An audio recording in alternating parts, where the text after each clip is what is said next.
Hello, everyone. Welcome to First Coast Family Coalition and an assembly of the Foundation Forums for Blindness. And we are excited to have another round of wonderful presentations from folks in Jacksonville and surrounding areas that are providing resources, services, and support to people with vision loss or blindness. I'm Michelle Blaze, Director of Professional Outreach for the Foundation Fighting Blindness, global leader in driving retinal degenerative disease research. This is our third First Coast Family Coalition meeting, and it's been so much fun to gather with so many local resources and our team of founding members. So a special thank you to Meredith Mason, Adrienne Keeve, and Dr. Sandy Grover for helping us get this up and running. Just to give you all a rundown of what to expect on this evening's meeting, we have 4 great presentations. They'll each be about 7 to 10 minutes in duration. Andrew Kim, our professional outreach coordinator, will introduce each of our presenters prior to their talk. We ask that all questions are held till the end of this session, but we will have plenty of time for any questions that you may have. And we'll also have some time if anyone has special announcements or local area events or anything like that you'd like to share. So I will just remind all of you that we are recording tonight's session. Everything from this evening will be available on our First Coast Family Coalition webpage. If you visit the Foundation website, which is fightingblindness.org, click on the For Eye Care Professionals link, and then there is a link to Foundation Forums for Blindness. You will find First Coast Family Coalition there on that page. You'll find all of the founding members, all of the professional resources, folks that have presented in tonight's session, as well as previous sessions, and also recordings of all of the meetings that we've hosted thus far. So with that, I am going to turn things over to Andrew Kim. Thanks, Andrew. Thank you, Michelle. And thanks to everyone here that is coming tonight. As Michelle mentioned, this is our 3rd installment of the First Coast Family Coalition Foundation Forums for Blindness series. And tonight we have another great lineup of organizations that serve the blind and low vision community in the Jacksonville area that we're so excited to share with you all. So to kick things off, our first presenter for this evening is Megan Hyman, Director of Adaptive Sports at Brooks Rehabilitation Adaptive Sports Program. The Adaptive Sports Program provides recreational and competitive sports opportunities for individuals with physical disabilities. These programs are designed to promote physical activity, social interaction, and overall well-being for participants. So Megan, please tell us more about your program and how it can benefit those in the blind and low vision community. Well, thank you, Andrew. I think that's the best intro I've ever had. So you're hired.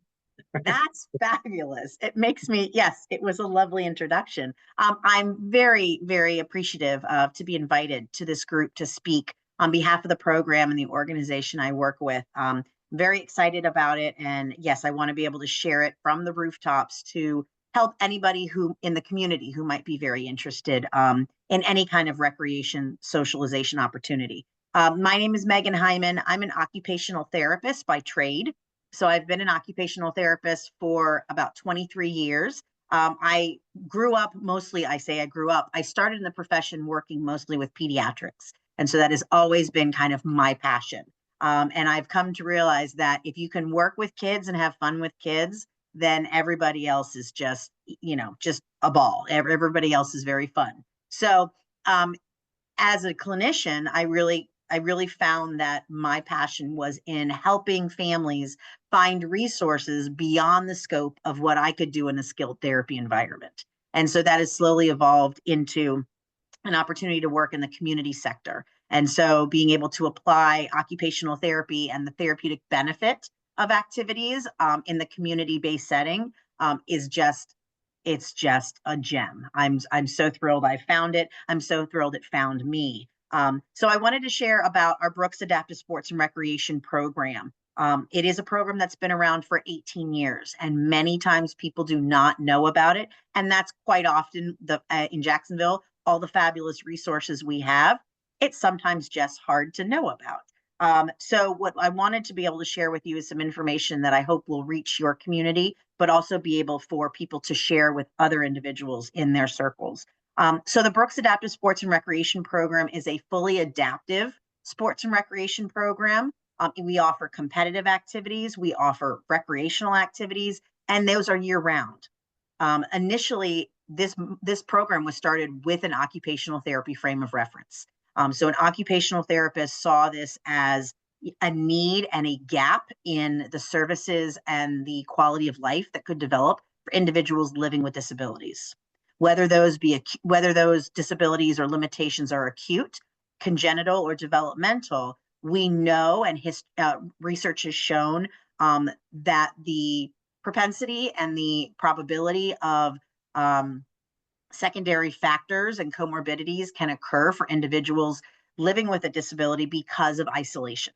And so the isolation component can lead to other deteriorating conditions for an individual. And so research has shown that. We've seen that in our own organization. So this program was really started to be able to fill that gap, but also be able to provide an outlet and an opportunity for people to realize that quality of life continues and can thrive no matter what kind of debilitating injury or illness an individual might have experienced. So it's really exciting because it was developed as not only an activities-based program, but well more than that, a health and wellness program.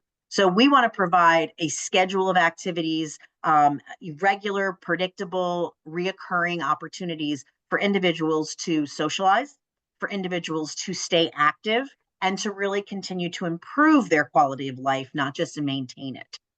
So the things that I wanted to be able to share tonight were some just real quick bullet points that we think are really key for people to remember. It is free. The program is completely free. So all equipment, all adaptations, all venues is completely free. We want to make sure that people know about that. It's open to anybody in the community. So you do not have to be a Brooks patient. This is not just for individuals who have been through the Brooks system. This is open for anybody in the community. And we welcome people to bring along friends, colleagues, people that they know in their circles who could benefit from this program. So it's free, anybody in the community. We do not take referrals. So no referral is needed on a medical basis for our program. The best way to get in touch with us is either a phone call, an email, or our website, which I'll give you that information at the end. And that way we will start the process of the intake and the orientation. We provide a variety of activities. As I said, they're year round. So we have about anywhere between 11 to 15 regularly occurring activities every week. And then we will have quarterly events, monthly events, and large special events that occur throughout the year.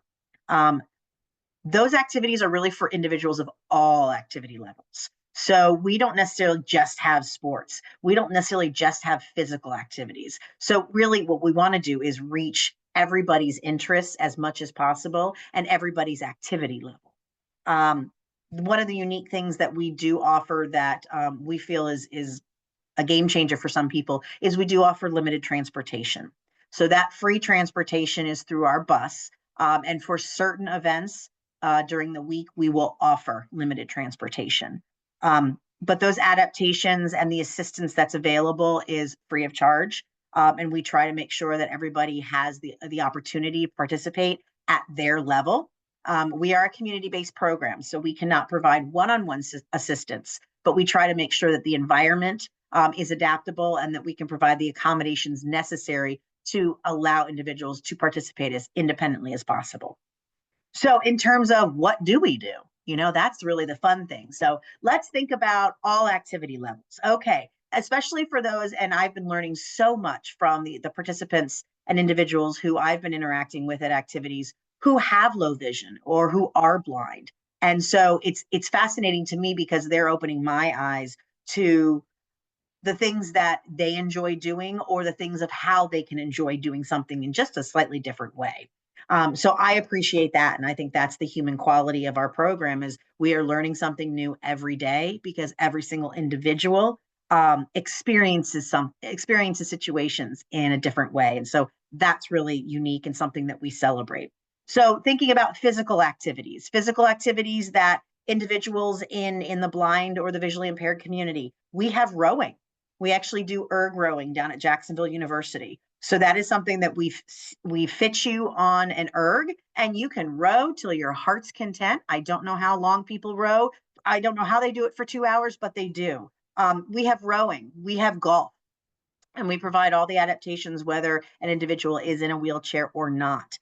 We have cycling. And so we have some tandem bikes, and we have volunteers who will go out with individuals who cannot ride by themselves to be able to trail ride at the Baldwin Trail.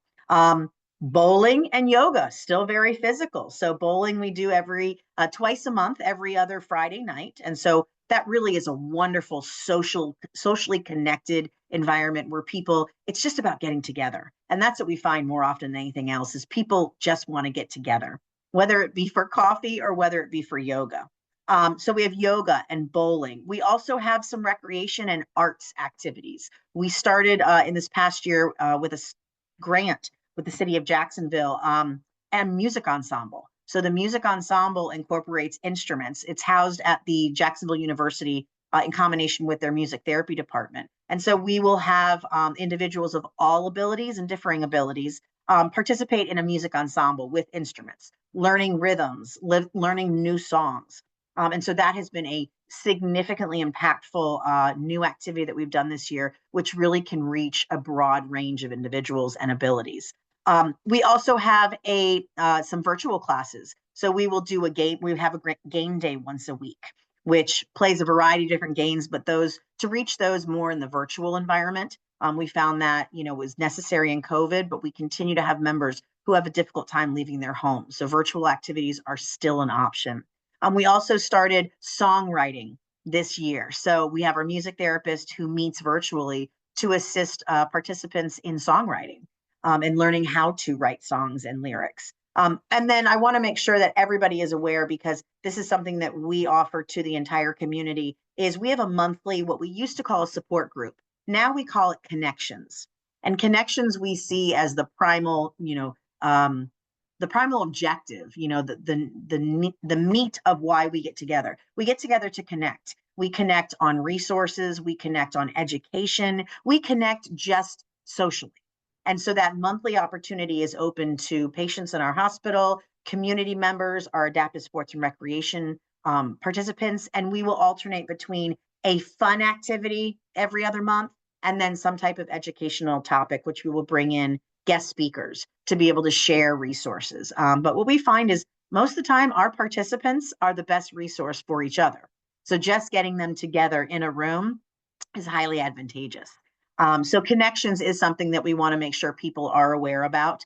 And then all of these activities really can be found on our website. We have a new website that launched within this past year, includes our entire calendar, all the information as to where and when. But to sign up for our activities is done through a Sign Up Genius link. And there's a couple of different ways people can sign up. So we do have a Facebook group, and so information will come out via Facebook. You can sign up independently that way. We will also take phone calls. And so usually what we have is individuals who might not be able to utilize their email or the sign up links to call us directly and be able to say, hey, I want to sign up for this, and we will assist you in that. We also have, I'm sure people are familiar with our larger events, the Challenge Mile, which is coming up in March, the adaptive surf that happens every summer, and then we have adaptive water skiing in the fall, kind of the end of the summer and such. But what we just want to make sure is that people know that this is an option. We have occupational therapists who meet and orient all of our new members to really get a sense of what their abilities are and what type of adaptations they might need. And we want to connect people with the activities that will be most meaningful and are most of interest. So that is really our primary component and why we enjoy having, and we think it's very important to have clinicians to assist in that. So in terms of, that's the information I have to share on the program. I'm happy to provide my phone number, our email address, and our website. It would be Brooks Adaptive Sports, it would be Adaptive Sports and Recreation at brooksrehab.org. And then to find us on our website, it would be Brooks Adaptive Sports and Recreation .org. I believe that's it. I always write it, so it's to spell it is a little bit differently. So, but I will make sure that all of that information is available through this recording, and I'm happy to take questions at the end. But I just am so thankful for the opportunity to share this wonderful program and make sure to connect as many people as possible to activities for health, wellness, and quality of life.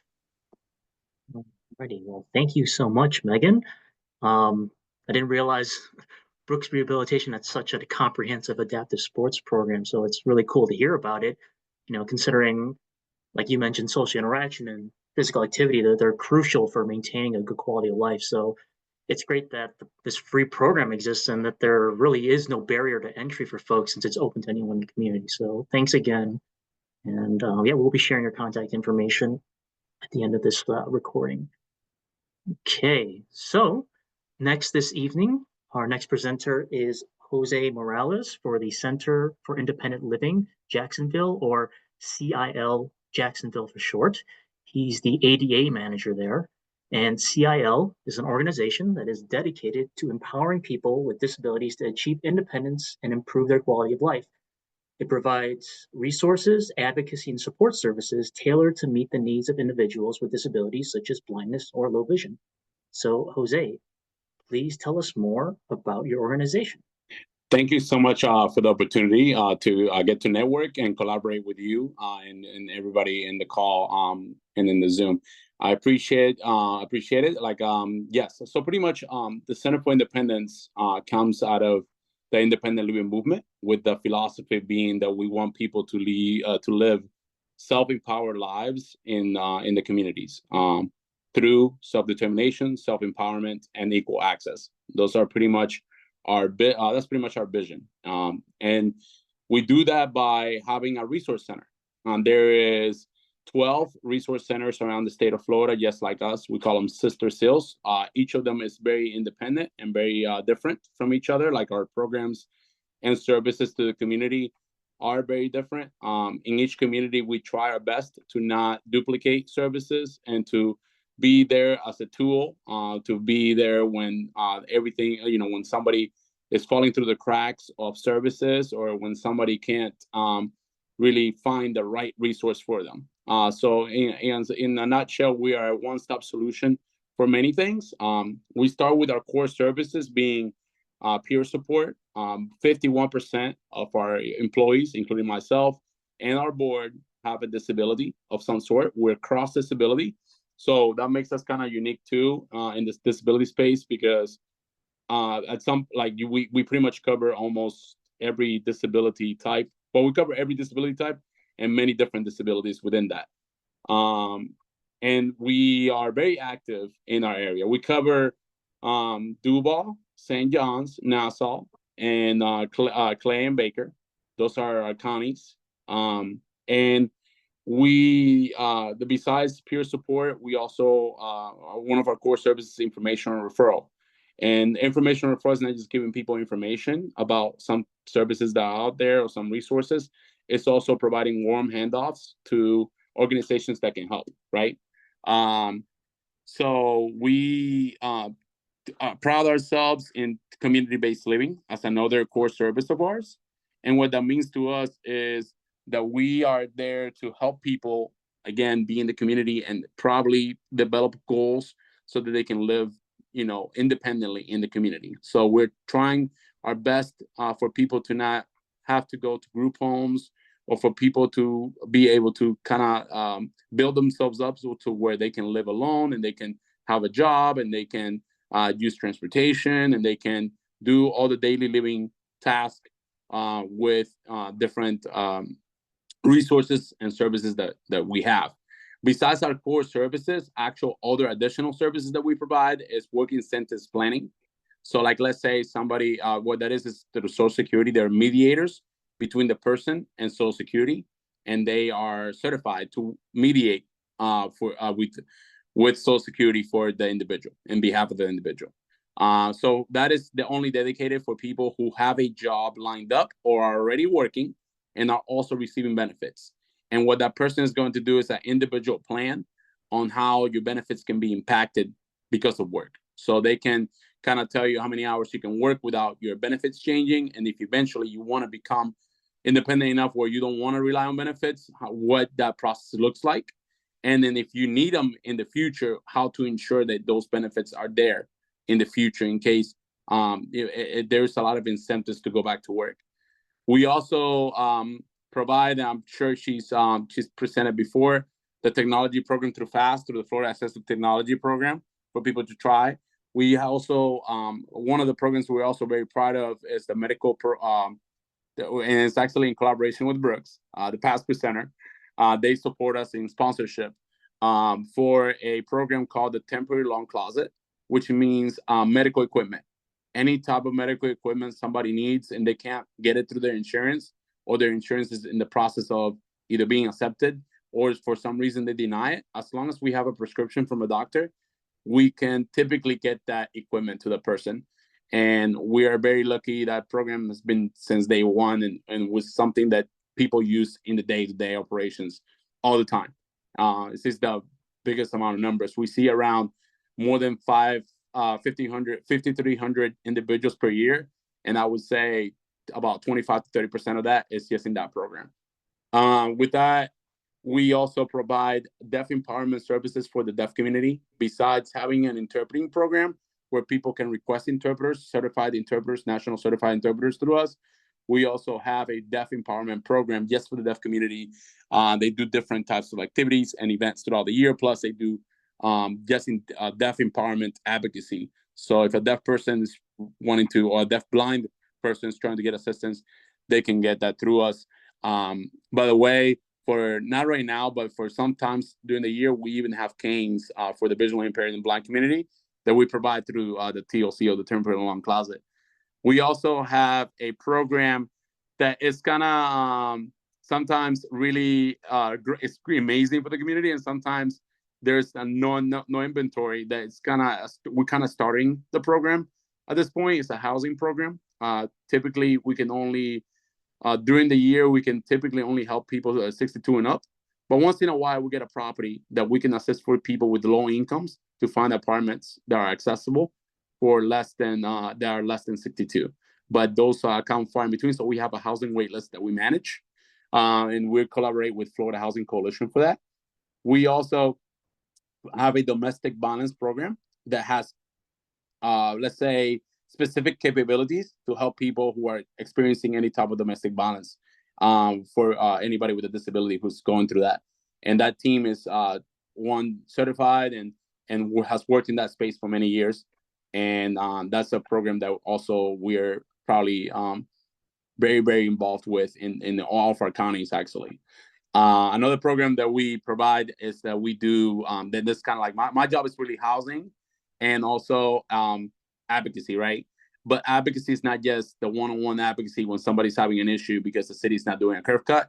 It's also systematic advocacy when there's a like a community issue, right? So because of that, we do events and awareness campaigns like the Emergency Preparedness Conference that we do each year for the disability community. And what that is we kind of do a little community organizing, and we try to reach out to as many people with disabilities as we can to attend this event, to get the city to bring the mobile registry list for the special needs registry, which is essential if you're needing a special needs shelter during a hurricane or disaster or anything like that. During COVID, that really helped with our organization to reach out to our community. And also we through that, we also reach out to a bunch of other agencies, and we provide experts we kind of get experts to kind of give symposiums or give lectures on different topics relating to safety. So that's event, we try to host it every year. And then we do a bunch of Disability Proud, or pretty much celebrating the Americans with Disability Act throughout the year, especially in July, October. It's typically the months when we do some type of event for the community. And like, again, we're a one-stop shop, a resource center. I'm sure I'm leaving some things we do in-house, trying not to skip anything important, but I'm here for any questions anybody has. Pretty much you can reach us our webpage, ciljacksonville.org. or on our Facebook. We are very accessible. We try to respond to anybody within 48 hours. We do walk-ins all the time. Our physical office is at 2709 Art Museum Drive, and we are pretty much like walk-ins are more than welcome to come anytime, any day. For like specific services, we do like to schedule appointments. Some of our staff does work remote, so we try to make sure we have appointments if there's something specifically, whether it's WIPA or whether it's one of the other programs I mentioned. And we are also working on, we do workshops throughout the year. So we have a pretty cool workshop coming up in January. It's actually co-hosted with the city of Jacksonville. It's going to be on entrepreneurship and self-employment. And it's pretty much a program that the city and the Mayor's Stability Council has been working on to provide funding and opportunities for people with disabilities that want to try self-employment or entrepreneurship from the beginning. And in that program, they're going to select 10 individuals to start the pilot program for the first time ever in Jacksonville and probably in our state and probably throughout the nation. I've honestly done some research and I'm not seeing anything like that being done, like an actual city program or with a bunch of agencies kind of helping. When I'm talking about agencies, I'm talking about experts that are going to help with accounting and legal and advertising and marketing and stuff like that, to help somebody set up somebody for hopefully success who wants to start their own business. And that's a pretty cool new thing. So we're doing a workshop on that. And we're also going to start workshops every month on accessibility. We don't have the actual, we actually this week have to come up with a final name for the workshops, like a catchy name for what we want to do it like every month. We want to have a workshop so people can learn about AI and about a voiceover and about how to use their iPhone and how to use IRA in Jacksonville since JTA is offering it for free and a bunch of other services. So like we want to start those workshops once a month. We're probably going to announce it next week before we kind of end the year. And yeah, that's in a nutshell a little bit of what we do. I'm open to any questions or anything that you guys or any of you think that you want me to touch on. And thank you for the opportunity again. Alrighty, Jose. Well, no, thank you for presenting. And we're actually going to save questions till after everyone goes. So for anyone that does have a question, please keep it in mind, or you can feel free to type it into the chat and we'll get to it when we get to our dedicated Q&A section. But yeah, Jose, it's, your organization, it's essential for independence, right? And independence is so important for folks in our community, especially.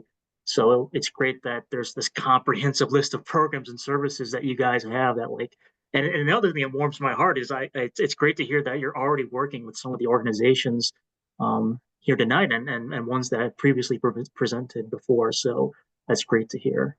Yeah, no, thank you. And we're looking forward to working with more. That's our kind of like our role is really to, one, not duplicate any services, and two, help really try to help each other to make our community stronger. So at least in my role as ADA manager and even helping part of development, yeah, I'm open to any future collaborations or any programs that people may think that may help. I'm more than open to get our feet on it. So hands on it. Well, thanks again, Jose. Thank you. All righty. So our next presentation this evening is from Ansh Grover. He is the owner of Ellie Mental Health Ponte Vedra. Ellie is a mental health organization focused on providing accessible, personalized, and innovative mental health care. They offer a wide range of services, including therapy for individuals, couples, families, and groups. So, Ansh, please tell us more about Ellie. Hey, thanks so much for the introduction. And I really appreciate the opportunity to be here and to speak not only about what the clinic does and what work we do, but also to listen and learn more about what we can do to serve specific needs in the community. So as Andrew said, my name is Ansh Grover, and I am the owner of Ellie Mental Health in Ponte Vedra. We're an outpatient behavioral mental health clinic. So we specialize in talk therapy, both in person and in virtual. And when talking about Ellie, I like to focus, broadly speaking, on three things that I like to kind of go through. And number one is that the clinic is a mission-based and a passion-driven clinic. So I myself, for example, am not a mental health counselor or a clinician, but it's my own journey, my own personal journey with mental health and struggles with mental health that it informed me and made me committed to uplifting mental health care in our community. So when we opened in June of 2023, we opened with one clinician in Ponte, Vedra, and now we have 6 full-time clinicians that are seeing clients Monday through Saturday and by appointment on Sunday. Our core goal as a brand is to break the stigma behind accessing mental health care. Currently the NIH estimates that 1 in 4 people in the United States are currently experiencing and living with some form of mental illness. And I truly believe this and have no doubt that we are in the midst of a mental health epidemic. And accessing this kind of care, talk therapy, is proven to be such an effective strategy to fight this epidemic and fight it at a level where that is least invasive and most effective in empowering patients to avoid deeper and further levels of care. So that's why our focus is talk therapy and really getting out into the community and saying, look, it not only is it okay to go to therapy, but it's encouraged, because it's really just getting in front of somebody who's a professional and trying to figure out your own mind. I've done it. I know a lot of people who've done it, and it is an incredible tool to use. The second main thing that I like to focus about, Ellie, and kind of what we stand for and what I'm passionate about in the clinic, are what niche gaps are addressed by the model that we have compared to really the scope of mental health care in the community as a whole. When you look at licensed therapists, they tend to fall into one of two categories because of how our system is. One category is that they practice independently. When they practice independently, they often struggle to get insurance contracts and thus have to charge a self-pay rate. So it becomes inaccessible because a lot of people cannot afford to pay over $100 a session. The second category are people who practice with a large healthcare system, where they're employed by a large healthcare system, but because of the demand of therapy right now, it turns out that the average wait time is 8 to 12 months at a large healthcare system. And for something like mental health care, 8 to 12 months is time that most people often don't have to wait and access that kind of care. So where we come in is number one, we accept most major commercial insurances. So we accept Blue Cross Blue Shield, Cigna, Aetna, Optum, and United, as well as Medicare and TRICARE, to really get out there and try to make our care as accessible as possible. And not only that, but our model also hones in and focuses on never having a wait list.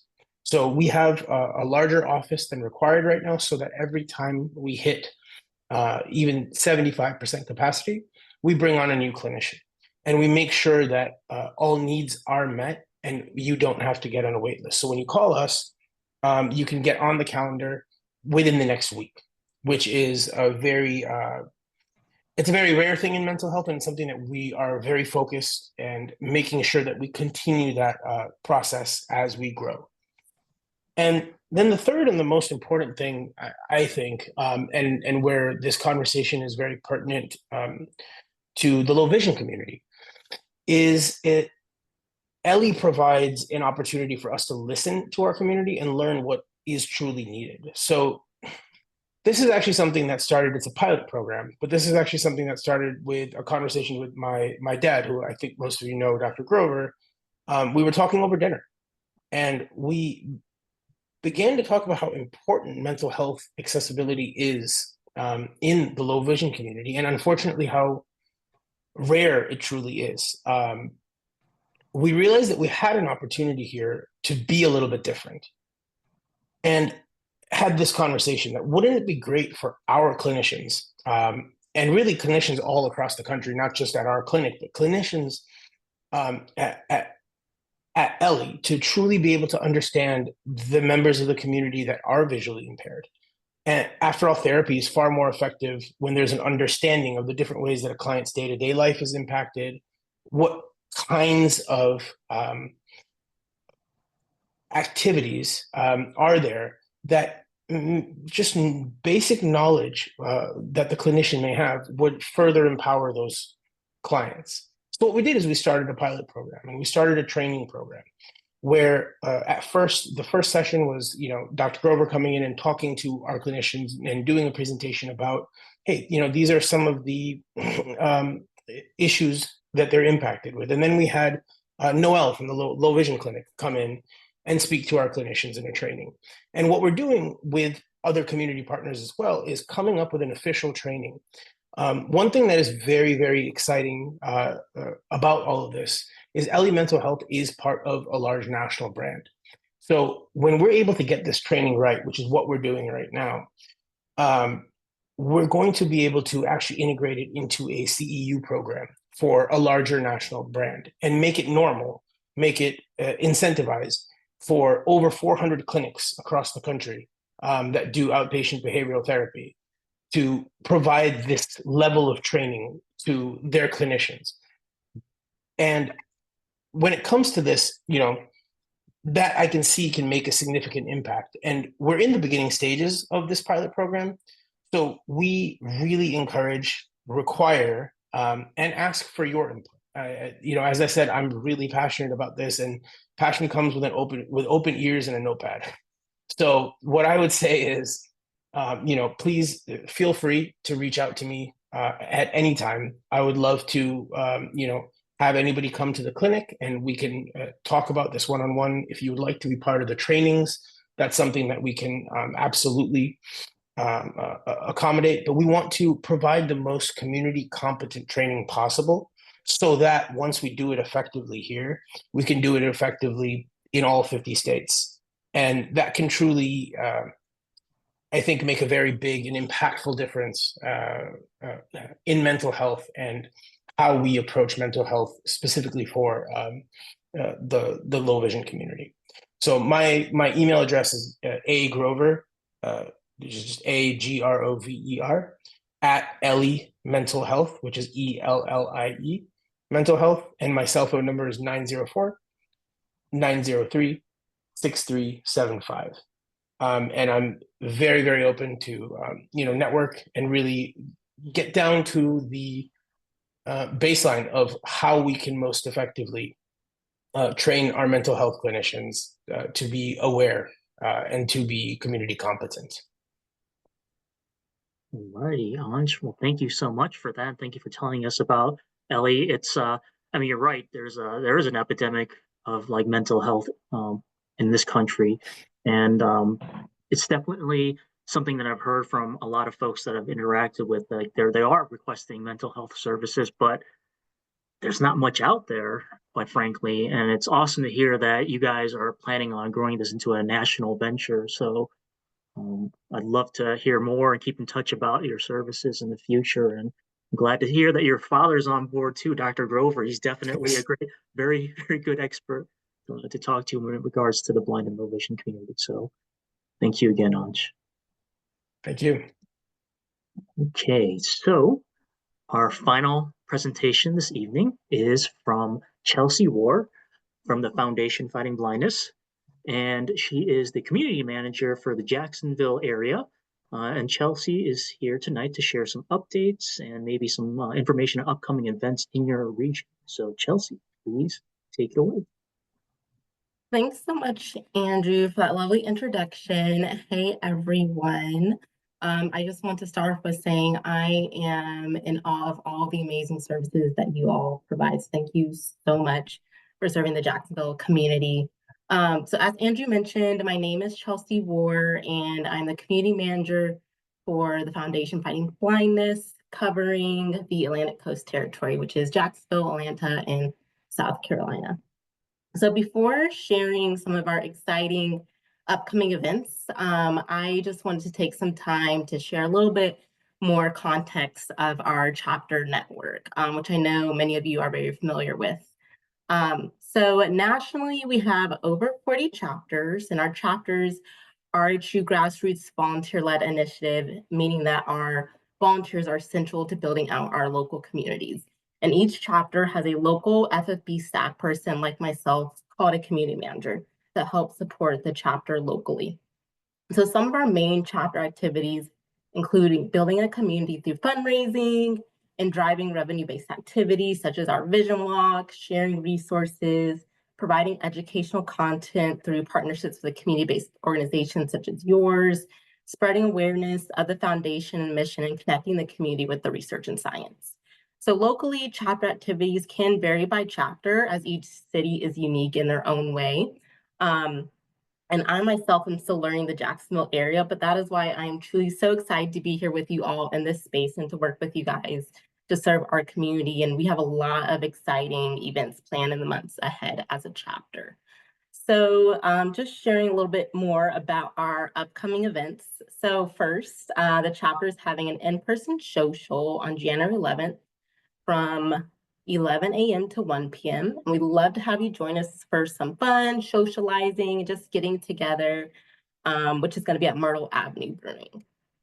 And followed, we'll be having another social, which will look a little bit different as this is going to be more regional based, meaning that the chapters of Jacksonville, Atlanta, and South Carolina are going to be meeting virtually. And these are a wonderful way to interact with others that you may not normally have the chance to talk with. So there's typically discussion questions, sharing of resources, learning some fundraising best practices, and these do happen quarterly. So we do hope you will join us, and that will be happening on February 19th. And then on February 22nd, a lot of our chapter committee members will be participating in the Sea Like Mav golf tournament at the Eagle Harbor Golf Club. And it's going to be such a fun day of golfing with entertainment to support the mission of the foundation. Registration is open, and the chapter would love to have you join in on the fun and some golfing. And then excitingly, we'll be kicking off our vision walk with an event called a Vision Connection. And this is going to be on Sunday, March 2nd from 1 p.m. to 3 p.m. at Beach Bowl.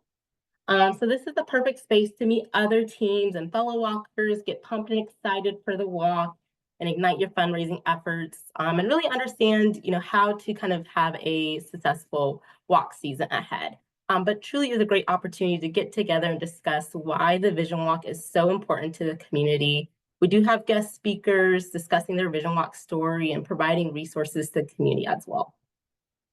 But we are still planning out this event. So if this is something that you might be interested in, please let myself or any of our chapter leaders, so Meredith, Adrian, and Nick on the call, know if you are interested. We'd love to have you participate in this event. And lastly, we'll be wrapping up our spring season with our Vision Walk, as I mentioned, and it's going to be on Saturday, April 5th at Jacksonville University. Registration is officially open, and there's so many great ways to be involved with the walk this year. So we'd love to have you join and participate as team by forming a team, joining a team, being a walker, sponsoring, or joining us as a volunteer for the morning of. And we are always looking for new folks to help with outreach and plan our events. So if you know anyone, or even if yourself is interested, please do not hesitate to let us know. We're always looking for new individuals to join us and help plan those things. But essentially, our chapter is built around all the partnerships that we have in the community. Is not only vitally important to our growth, but to that of our community members as well. So we're always looking for ways to work together. And I believe, Michelle and Andrew, that pretty much covers it, but please let me know if I left something out or if you want me to cover something else. I do want to pass it over to Nick, Adrian, and Meredith to see if there is anything they wanted to share as well concerning the chapter. It's Meredith. I'll go first. I first want to thank everybody for joining tonight. It's been very educational. I want to give individual shout outs to each of the speakers. Jose, you're always an amazing advocate for the community. So thank you so much for joining us tonight. Ansh, I will definitely be contacting you regarding just connecting about serving the low vision community from a mental health perspective. I'm also going to drag my bestie, Nick Mendler, to talk to you about his organization, I Spy Foundation. I think it's really important that we connect up on that. So you'll be Awesome. hearing from me soon. And then special love, and I'm literally giving you the hand signal of love, Megan. I got a wonderful email from her this week that Brooks Rehabilitation Adaptive Sports and Recreation Program will be doing a foursome sponsorship at our Sea Like Math golf tournament. So huge love to you, Megan, and your organization. Thank you so much. I'll pass it over to Adrian or Nick. I'll just say a quick, sealikemav.com is the golf tournament website. So if anybody wants to register, that is coming up, and all the amazing events are coming up too. So I'd love to see you there. And that's all I got. Good evening, everybody. My name's Adrian. I am the president of the Jacksonville chapter for the Foundation Fighting Blindness. I also work for the Division of Blind Services as a rehabilitation counselor working with children and the older blind community. I just want to thank everybody for joining us this evening.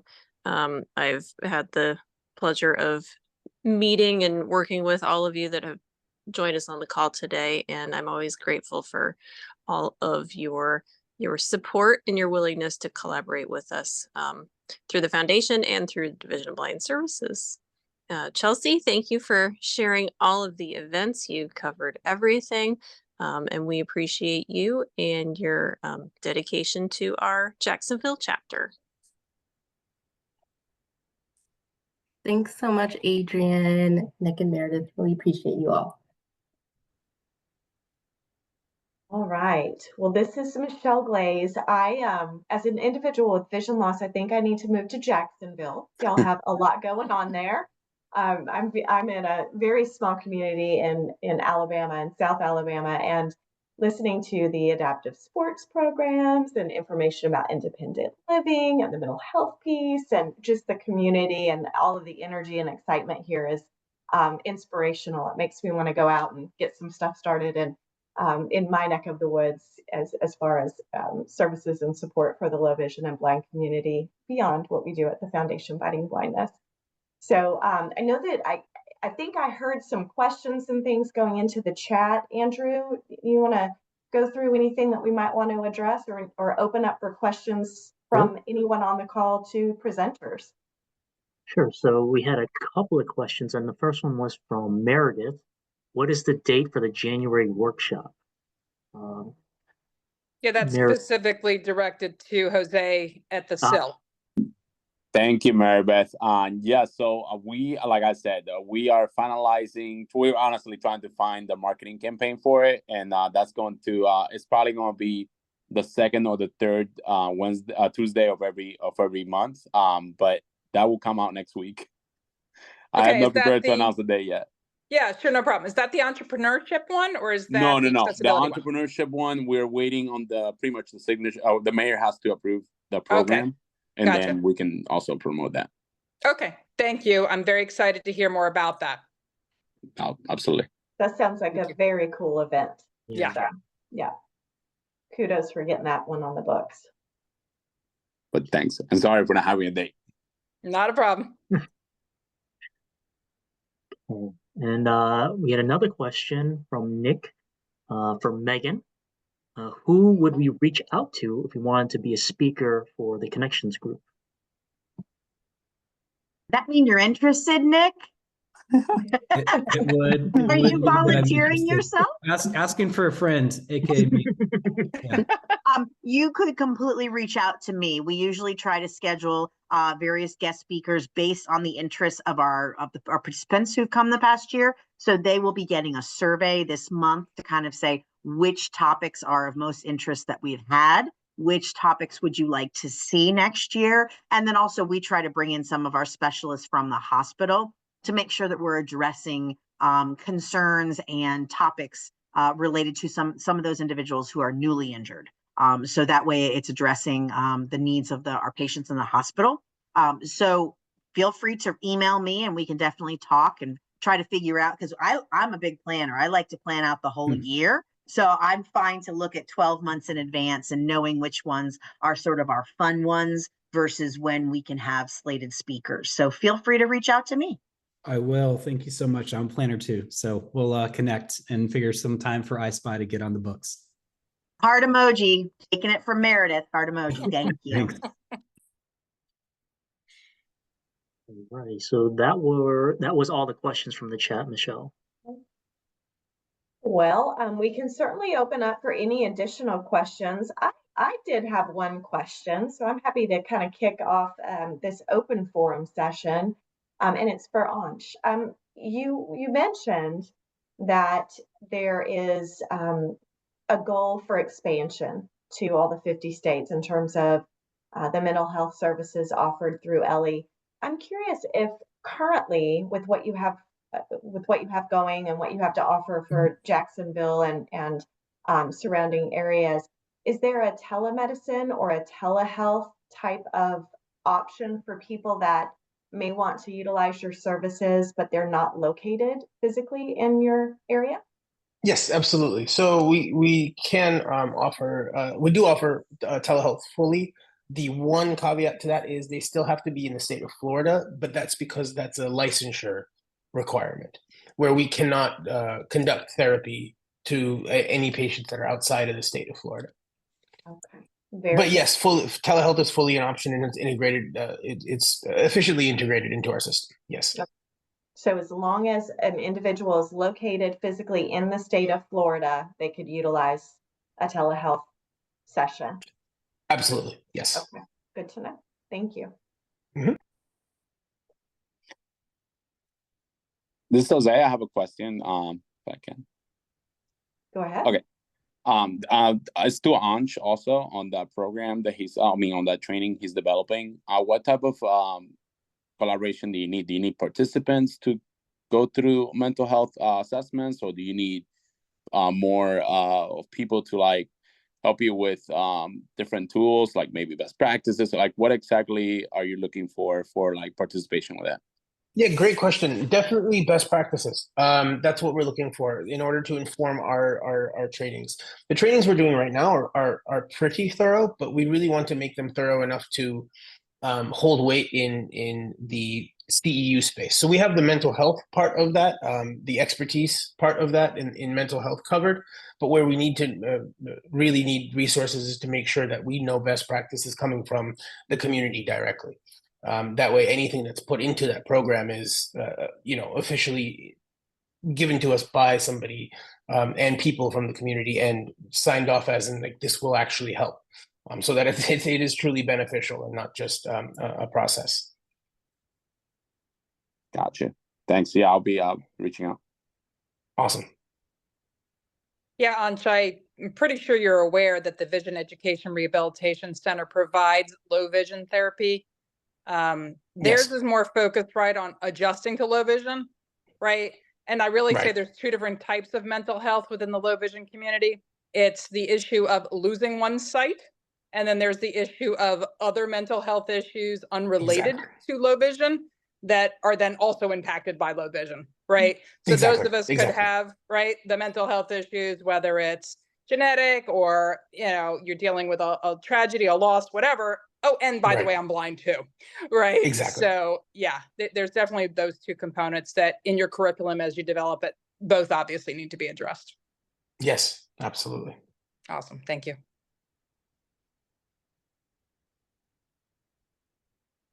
All right. Any other questions or comments? This is Adrienne. I've got a couple questions. Yeah, go ahead. Thank you. So, Megan, I heard you mention pediatric recreation. So I participate in Brooks Adaptive Sports, as an adult, and I've only been around other adults in the program. Can you talk a little bit more about the pediatric recreation? Absolutely. Thank you for asking. And this is actually a dynamically evolving situation as we speak. So actually, funny enough, there's a little bit of history in here in terms of the needs that we identified as a system. The Adaptive Sports and Recreation Program started almost 19 years ago, and really was seen as a needed gap, a gap, and therefore a needed service for individuals who are transitioning from the hospital to the community, for individuals who are living in the community. And so the program was really designed around that population because of the people who were most familiar with that population. So activities were planned, schedules were made, and so really a calendar of activities, events with a certain mission and vision started. And so even as a pediatric clinician at Brooks, I've been at Brooks now for 18 years. As a pediatric clinician, I was referring patients to the adaptive sports and recreation program. And so what I was finding in the feedback I was getting from families is many of the activities were occurring when children were either in school or when their families were working. And so it was harder for them to get and make those activities, and there were fewer of them in the afternoons. They also wanted to be able to make sure their kids were around other kids for socialization purposes. For children's, relationship building happens through shared experiences. So kids need to be around each other. Kids need to be around other kids in a shared experience and often through repetition. For adults, it sometimes happens a little bit differently just because of their developmental state, but also probably the activities that they may have already been involved in their life. So actually the pediatric recreation program really started as for myself saying we needed something that was specific for children. The patients that I was seeing in the outpatient division and the families that I were speaking to, they were so worried about trying things in the community. And they felt there was a lot of risk with the investment. Are the coaches or the instructors going to know how to work with my child? Is there going to be a financial burden if I sign my child up and then they do not engage or do not enjoy it? And then frankly, just the fear of the uncertainty. So even when I was trying to recommend home programs and when my fellow clinicians, we have 8 pediatric clinics in the outpatient division at Brooks. When we were trying to get families integrated in the community, it was a very big challenge. And that became a barrier to facilitating a successful discharge program for families. So the pediatric recreation program was actually started through the basis of the success of the adaptive sports program.